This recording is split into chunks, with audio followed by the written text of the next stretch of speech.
Turn in your Bible to Matthew chapter 9. Matthew chapter 9. Thank you.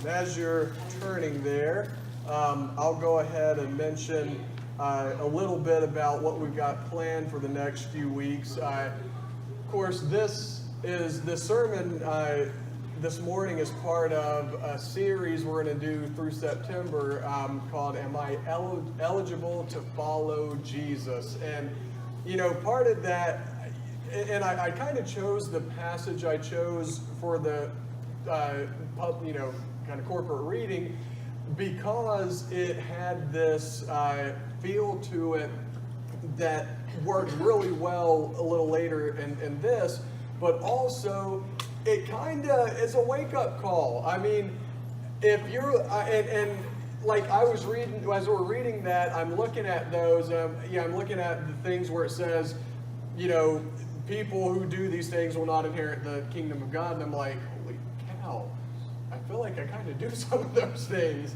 And so if you're there, or again, like our message today is, I'm not churchy enough for church, it kind of became one of those things where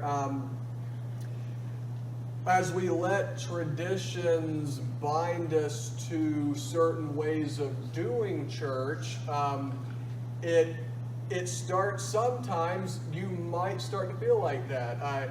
You might start to feel like, I'm not in the same boat as the rest of these guys are. So we're going to talk a little bit about that. We're going to talk about it practically. We're going to talk about it from I don't know God at all standpoint, and I know God, but there's other things I'm dealing with.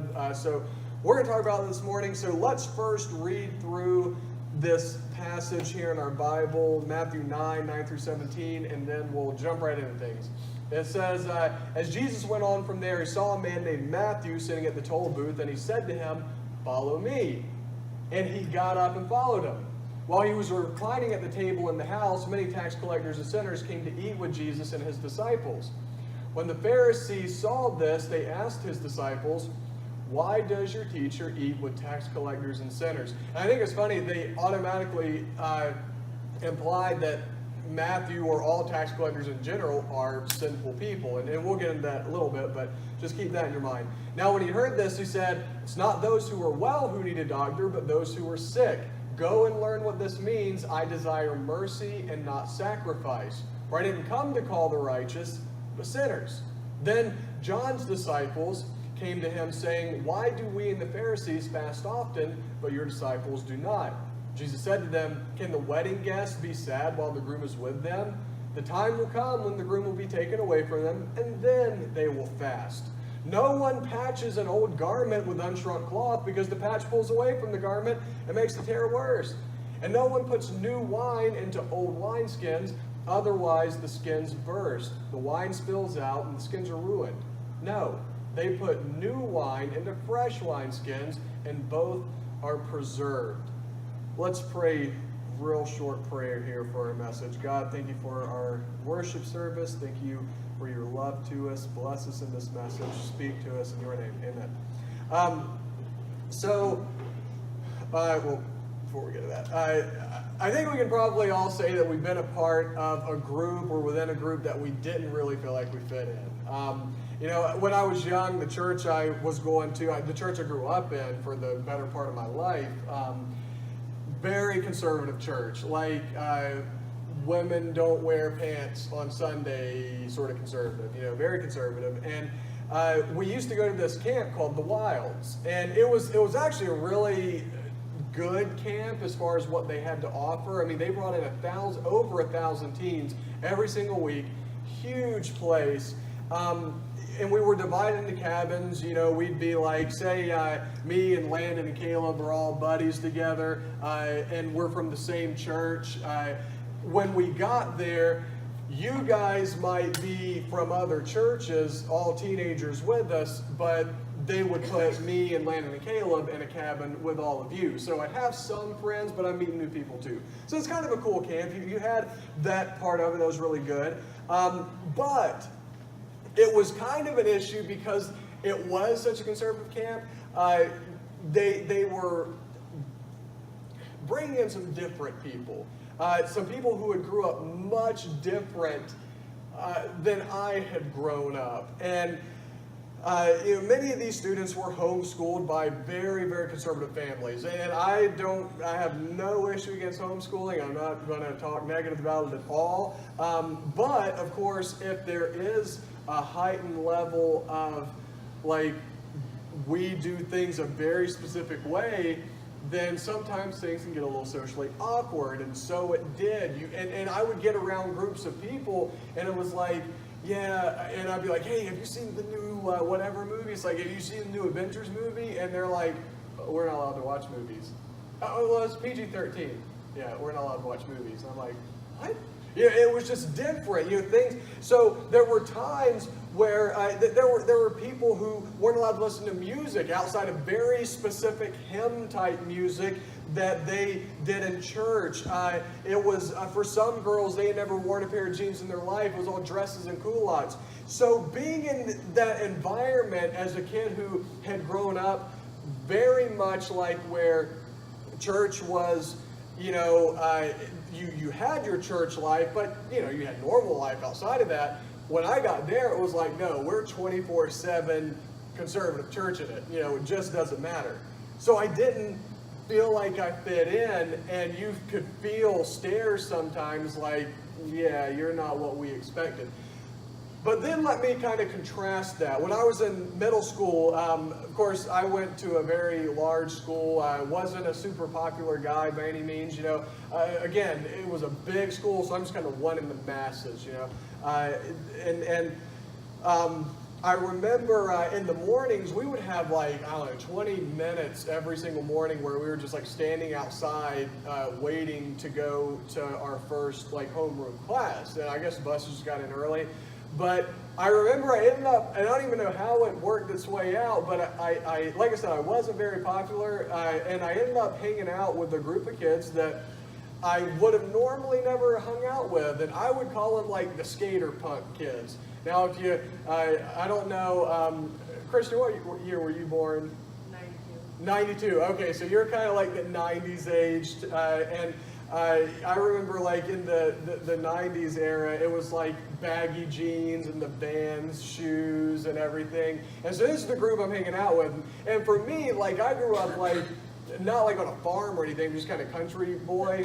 And that was very different for me. So I was hanging out with all these guys, and it was the type of guys that they wore the baggy pants. They shopped at thrift stores before Macklemore's thrift store song was popular. It was this, and they wore the thrift store clothes and were proud of it. And so when all the popular kids were wearing name brand stuff, it's they didn't care. And I thought, I'm not like that, but I certainly like that attitude more than I do the other one. And it turned out they listened to punk music, they smoked weed, they cussed a lot.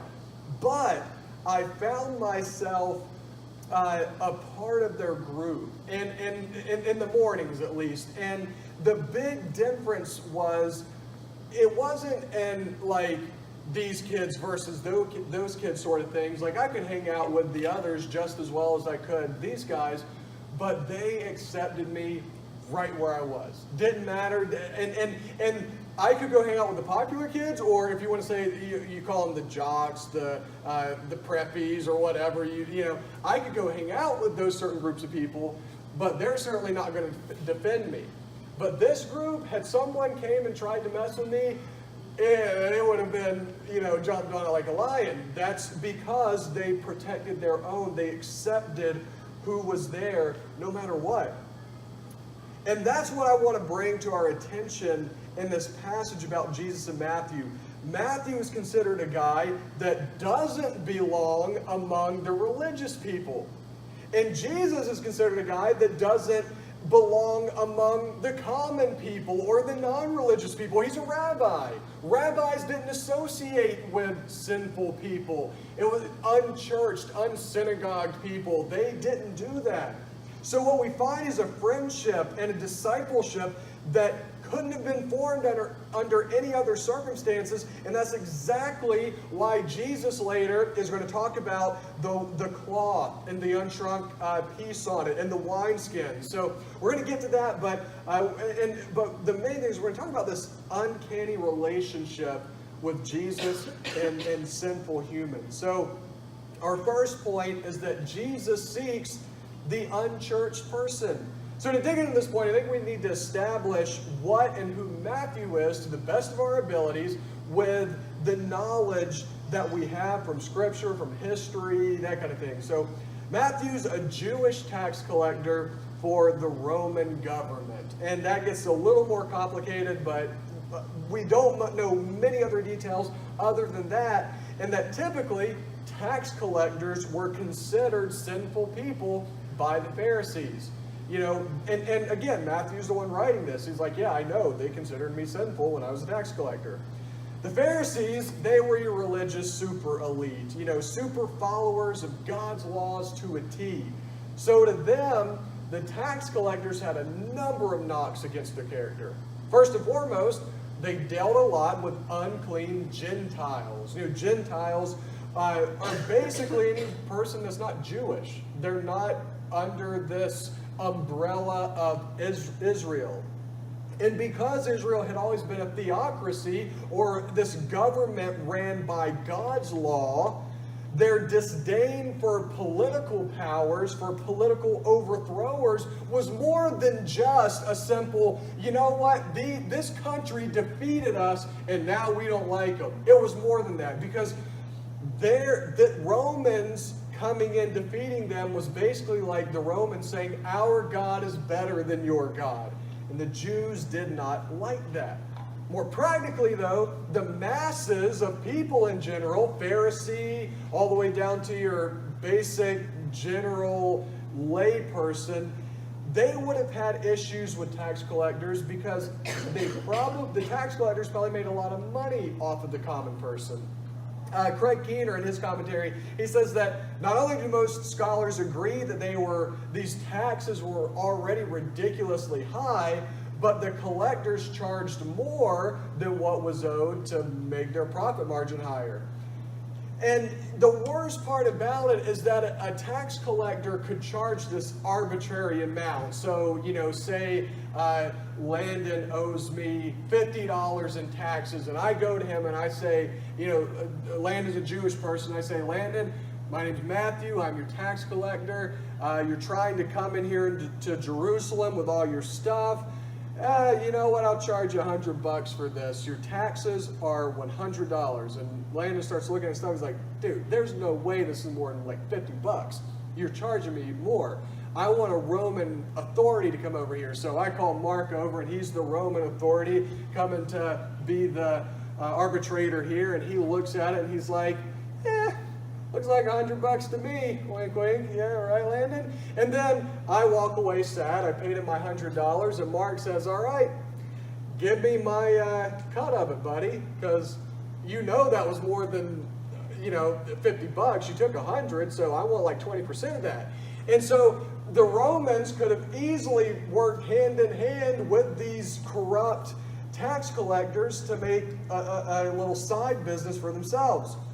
So this is Matthew. He's a tax collector who's wealthy, most likely. Again, we're not told that, but we're just kind of inferring this because of his position. He's probably in some ways a prominent member of society. Again, he's having a dinner at his house with other people, other tax collectors, other sinners. So this is who he is. He no doubt has many enemies because of his position. He's already been included among sinful people because of his job. And then here comes this Galilean rabbi named Jesus, and he asks Matthew to follow him. Now, think about this for a second. He's already called 4 people to be his disciples, and that's Peter, Andrew, James, and John. But, like R.T. France, an author, he said, fishermen may not have been very high on the social scale, but they also weren't already and automatically morally and religiously suspect, and Matthew was. He was already like on the bubble, like, Jesus calls fishermen, and it's like, yeah, they're not the people I would have chosen, but at least they're not tax collectors, at least they're not big sinners. But Matthew was.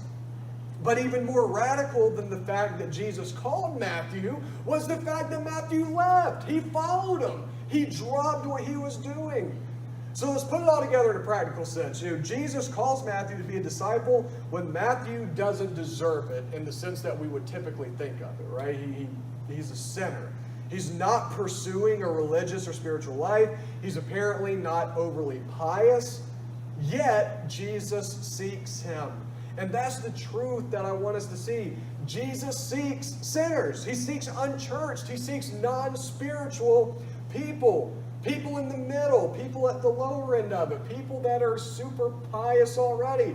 He seeks all of us. And we'll see why in the next couple points, but just let that resonate. Jesus seeks us in the middle of our desperate lives. It's kind of like this foreshadowing of Romans 5:8, where he says, but God proves his love for us that while we were still sinners, Christ died for us. But just kind of take that last part. He proves his love that while we were still sinners, Christ seeks after us. He comes for us. And what happens with Matthew? Well, it's this incredible, indescribable moment where grace meets our lives. Think about it. Matthew had wealth, prominence. You would think he had a hopeful future. I mean, he's got money. He's got a good job. So what turned him to go with Jesus? What made him do this 180 from what he was doing? Well, we don't know. Because he may have been on the edge. He may have been looking for something. It's like God had already been working, and Matthew was like, I hate what I'm doing. I hate myself for doing it. God, what is happening? Or he could have been like, I love what I'm doing. I'm making cheddar. This is great. Best life ever. We don't know. What we do know, though, is that Matthew's the author of this book, and he puts his call from Jesus right smack in the middle of healing miracles. We see in Matthew 9 that Jesus forgives the paralyzed man. Right after this, he restores the woman, and then he goes and heals the daughter. So think about that for a second. You would think in this narrative, Matthew would have included miracle, healing, miracle, but he sticks his call to Jesus in the middle of it. So that tells me Matthew is saying, my conversion, me turning to Jesus, was the same as Jesus taking a physical dead little girl and raising her. This is the same thing. I am that girl. I am that dead person that Jesus has called to life. This is where he puts her, right in the middle of it. It's just interesting. And this is what hope looks like. It's what salvation looks like. It's when Jesus calls someone who doesn't fit in, who doesn't comply with religious standards, who doesn't look like Jesus at all at the moment, and then he melts them. They can't explain it. They can't make sense of it. But they feel this overwhelming desire to follow him. It pulls a person right out of what they're doing and puts them on the path to redemption. And don't get me wrong, the path to redemption, salvation is this immediate thing that happens. God just calls us. But Matthew, he wasn't just everything was honky-dory. I'm following Jesus. I'm perfect now. No, I'm sure he still had things he had to work on. Full-scale redemption is slow. It's over time. It's God molding us, changing us. You don't just snap into perfection. You don't snap into being different as this moral, great thing. We change over time. God gives us the gift of time to mold us and change us. And oftentimes, it happens by breaking us, humbling us, turning us into something that we didn't think we could become, and then he starts to put us back together and say, now I'm building you back up to be my child where I want you. So we see that Jesus seeks the unchurched, but he also fellowships with the unchurched. So no one answer this out loud, but have you ever met someone that you seemed to hit it off really well with, and then when you got to know them a little better, you realized, I don't really like this person, right? I think we've all done that. And sometimes it's even difficult to explain, but we just don't like the other person. Now, that doesn't mean we don't have a love for them, that we can't be kind, that we can't be nice, but sometimes we just find people, it's like, you know what? We don't get along. We're just not very compatible. So what do we do in these situations? Well, we seek to avoid them. We look for reasons not to go their direction. We try to avoid confrontation so we don't have to put on this smiley face and that turns into gritting our teeth as we turn away. Now, while this might be a terrible thing to think about because, you know, we do want to be loving and kind to everyone, I think we can admit we all have these moments. We still have those people. But thankfully, God is not the same as us. We know how God reacts. We know the love and the patience and the kindness that God has. So in our passage, we got a little bit different situation. It seems like the people that Jesus is communing with aren't necessarily unlikable people. In fact, they're all hanging out with one another. They probably liked each other. But we really don't know either way. But what we do know is their primary problem is their blatant disregard for God's rituals and laws. This is why they're given the title of sinners. Jesus was eating with tax collectors and sinners. And for this time period in Jewish culture, to eat with someone was kind of like being identified with them, right? You know, it's like if you see a man and a woman or a guy and girl and they go out and eat dinner together. And then they leave from there in the same vehicle and they go watch a movie together. Well, it doesn't take much to add that up. Oh, they must be together. They must be a pair, a thing. And this is kind of the same thing. Jesus is eating, communing with them. A rabbi of the day would have been like, no.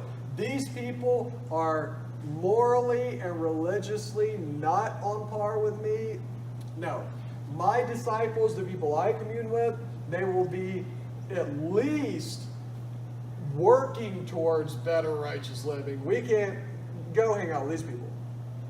And the Pharisees, they see Jesus doing this, they want to know why. And to come to the defense of the Pharisees for a minute, I think we can actually see why the Pharisees were so vigilant to keep away from sinful people. The Old Testament law was pretty straight-laced a lot of times. In many places, it became almost unavoidable to react in a way different than what the Pharisees were reacting. That is, if you read the Old Testament law hyper literally with no regard to God's overwhelming love or key passages that reflect God's mercy. But that's exactly what the Pharisees were doing.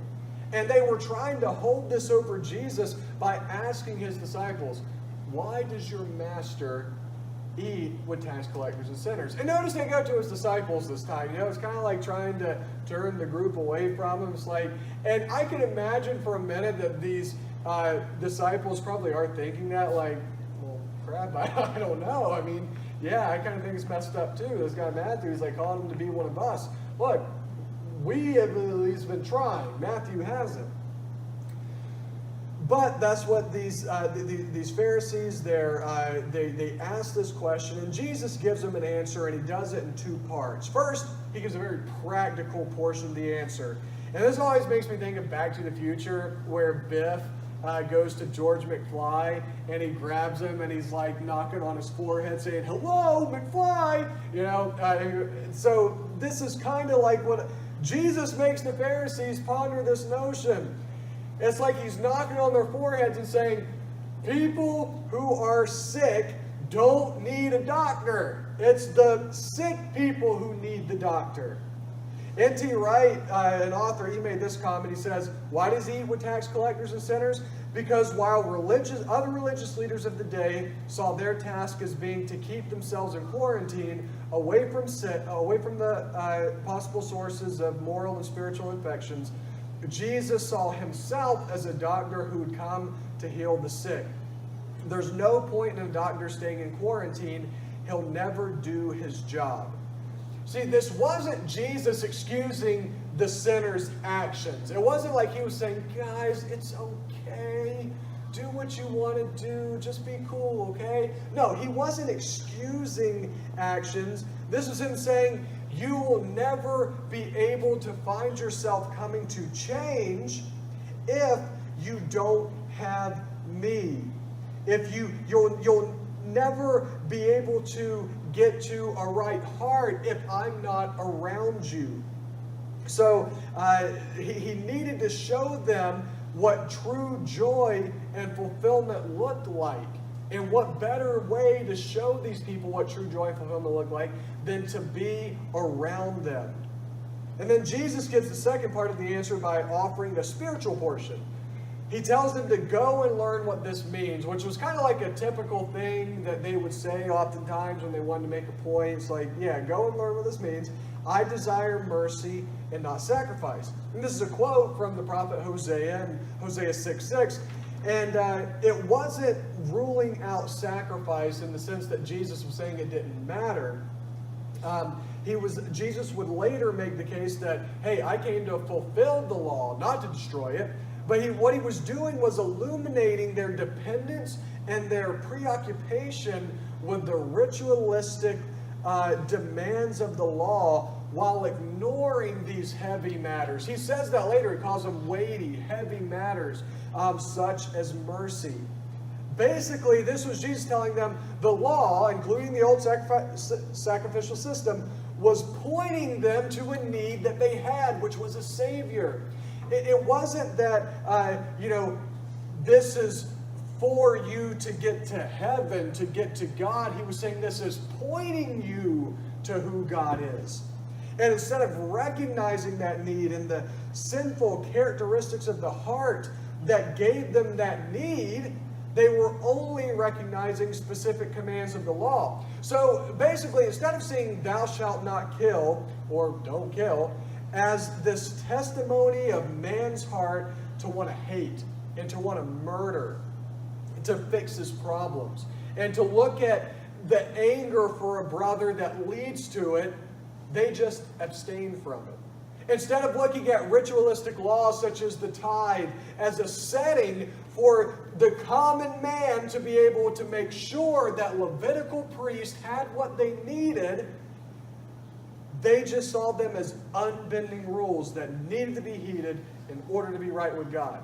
See, like Jesus talks about the tithe later, and he says, you're tithing to the smallest little insignificant point of it. And he's like, which you should, but you're missing the weighty matters. What Jesus was saying was like, look, yeah, you want to tithe on, I think it was like mint and cumin were the ones that Jesus specifically mentions. And he's like, because the Levitical priests need those things. So that's why God's put this in here.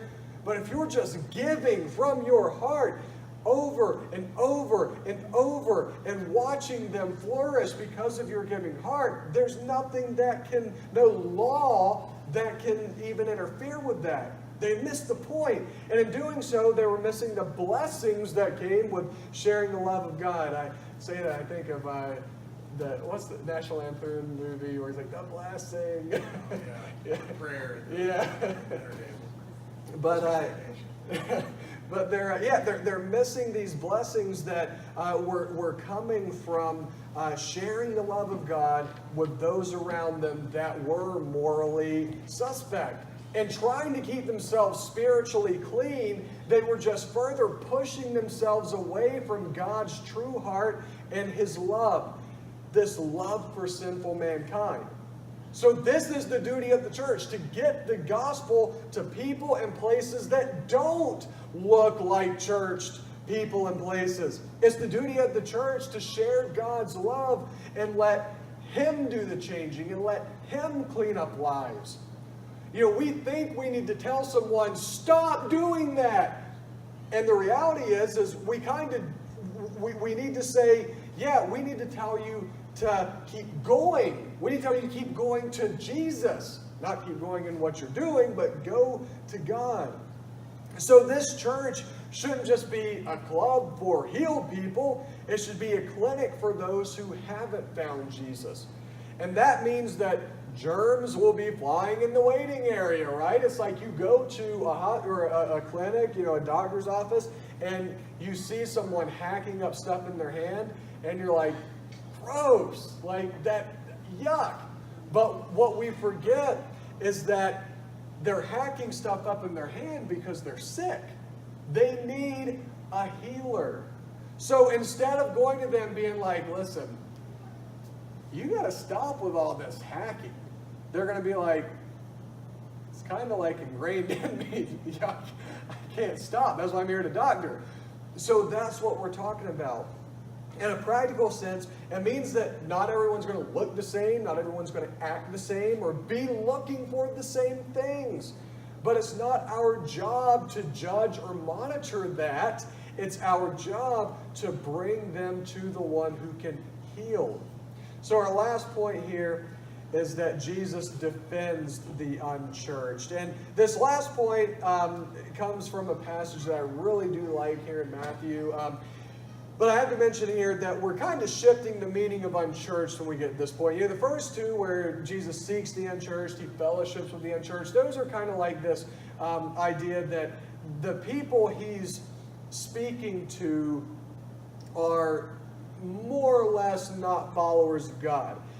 This point we're going to kind of talk about where he defends is kind of a part where we're talking about more churched people. Jesus defends the churched people that don't look like the norm, and that's going to be his disciples. They're at this big dinner at Matthew's house, and the disciples of John the Baptist come and they question Jesus about his disciples. And they ask why John the Baptist's disciples and the Pharisees fast often, but Jesus' disciples don't fast at all. And to clarify here, John the Baptist, his disciples that are coming to Jesus, we don't know this, but I would wager an assumption here that they may not be meaning this negatively or to trap Jesus as the Pharisees often did. Like, they may have genuinely meant, like, look, we're trying to do the right thing. We're disciples of John the Baptist. He baptized us. He called us to repentance. That's what we've done.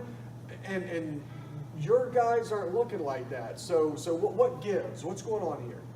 So I don't think they necessarily meant it negative. They may genuinely be trying to, want to know. So Jesus answers, and he asked them, should wedding guests be sad when they have a groom at the wedding?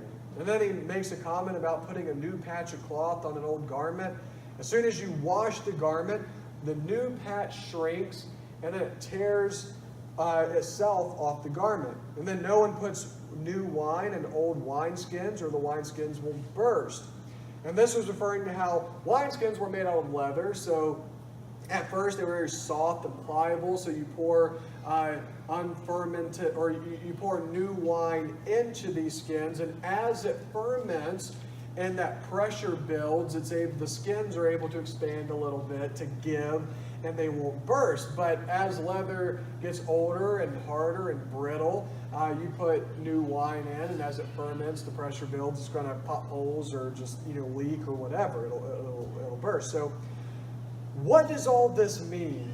Well, there's a lot of information we can unpack and get into the nuances here and there, but we'll kind of cut to the chase. And I actually like the way R.T. France put it. He said, the parables here are not decoded for us. It's not like the sower and the seeds, right? Where Jesus tells about the sower and the seeds and gives the 4 examples, and then later his disciples pull him through the side and they're like, Jesus, we don't get it. And then Jesus says, okay, here it is. Let me break it down to you. And he explains it. We don't get that here. But what we do have is the main implication, and that's that this new age of God's kingdom being lived out, seeing the kingdom of heaven being brought down to earth, it was completely incompatible with the old way. Things were kind of changing, and Jesus defending his disciples in light of this change as they're being interrogated for it. He's saying, listen, you don't have to interrogate them. Look, you're asking about fasting specifically, and he says, look, all of you guys are fasting for the fact that you fast to mourn. You fast to reflect on, we're waiting for this Messiah to come. Times have been so bad and we're waiting, so we're fasting for it. And Jesus tells them, the Messiah's here. Why should they fast when I'm sitting right here with them? And he says, now be sure, I'm going to go and they'll be fasting, but right now, we're not doing that. And he's making this point too about these things changing. What they're missing is this overarching theme of God's love to all nations, to all people, and he's saying, you're not seeing it. The religious world in first century Palestine was looking for people to change on their own by following stringent laws and codes. Jesus came to say, I've got the answer, and it's not found in laws. And we're going to go to this passage we read earlier. As Paul says in Galatians 5, but the fruit of the Spirit is love, joy, peace, patience, kindness, goodness, faithfulness, gentleness, and self-control. And he says, the law is not against such things. There's not a law for this. You do these things, and you don't even have to put laws in place. The Spirit of God has no law. It is what it is. His very essence is love. His very essence is joy and peace and patience and so on. You don't need a law when these things are flowing through your life, because if I'm busy loving everyone in my sight, you don't have to tell me, don't hate your brother, don't murder him.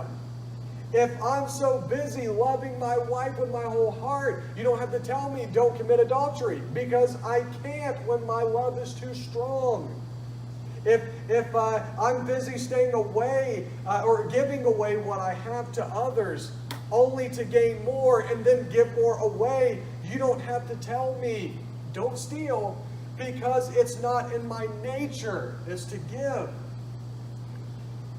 So to wrap all of this up, if I'm busy loving sinners and saints alike with every ounce of my being, you don't have to tell me this is how you conduct church. You don't have to tell me what church should look like, because I'm too busy getting God's kingdom work done to worry about such frivolous things. Now, don't get me wrong. When we come together in this, if you want to call it a formal setting, then yes, we plan. We put things together. We have an idea of where we want to go, and we have certain ideas of things that are going to help build and lift you guys up. However, the minute I let the tradition, the law, get in the way of that and say, no, we can't do it this way. No, you got to tell that person to go because they can't be in here like this. Then we've lost the point of what church is for. We've lost the idea of what God has called us together for, to be a community of believers that take the gospel to the world. But instead we said, no, we're a social club. We come here to have our time, our hour in church, so we can feel good about it. And we can tell others, yeah, go to our YouTube page and look at this pastor. And hey, we got PowerPoints and we've got the sound system. They're all nice. I'm not knocking against those. I'm so appreciative of the things we have. But again, if we are busy loving every single person with every ounce of our being, if we're so busy, doing the things of God's kingdom work, then we don't need to be told how to conduct church, because it happens organically. It's like a tree that's growing. It just starts flourishing. People will be loved. People will be loved where they're at. We will break preconceived notions of what we need to be in here. So if you don't feel churchy enough to be here, Fine. That's perfect. You don't have to, because my challenge to the church is that we be the church by giving those around us the love of God, so that the people around us don't have to say, well, I don't feel like I'm a churchy person. You don't have to be churchy. We're calling you to be like Jesus. Now, does Jesus sometimes look churchy? Sure, in the typical sense of the word that we think of it. But Jesus also looked pretty stinking terrible sometimes, if you just want to be honest. To the Pharisees, to the religious, he looked bad because he got dirty. He got in there with the sick people, the sinners, the ones that weren't in church, and he loved them. And not just loved them, he hung out with them. People want to make this thing about, well, here, we're going to love sinners, but you won't find them sitting next to a guy in a bar saying, hey, tell me about your day. It's going to be like, well, I'm going to the bar to hang out with that guy. I'm going to give him a track. I'm going to tell him about Jesus. No, just talk to them. Love them. Be there for them. I'm not telling you to go out and do whatever. I'm just saying we don't have to put rules that aren't written. Some things are better unsaid, because that gray area gives us the freedom to give the love of God in situations where we never would have thought we could have given it.